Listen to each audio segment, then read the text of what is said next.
ওই মিয়া, এই শহর পরিষ্কার পরিচ্ছন্ন হবে কবে? এই শহরে তো ঢোকার মতন আর কোনো পরিবেশ নাই। মোহাম্মদপুর খাল থেকে দুর্গন্ধ। এই শহরে হাতির ঝিল গেলে, এই শহরে হাতির ঝিল থেকে মানুষে বমি করতে করতে রাস্তায় এসে পড়ে। গুলশান বনানীর মতন জায়গায় এইভাবে মানুষ চলাচল করে।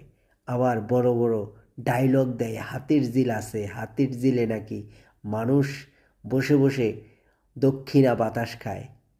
পাগলে বিশ্বাস করবে মিয়া, এই শহর নোংরা শহর। এই শহরে মানুষ বসবাস করে। যদি বাঁচতে চান গ্রামগঞ্জে চলে যান। যদি আপনার হাতে সময় থাকে গ্রামগঞ্জে কিছু আবিষ্কার করেন।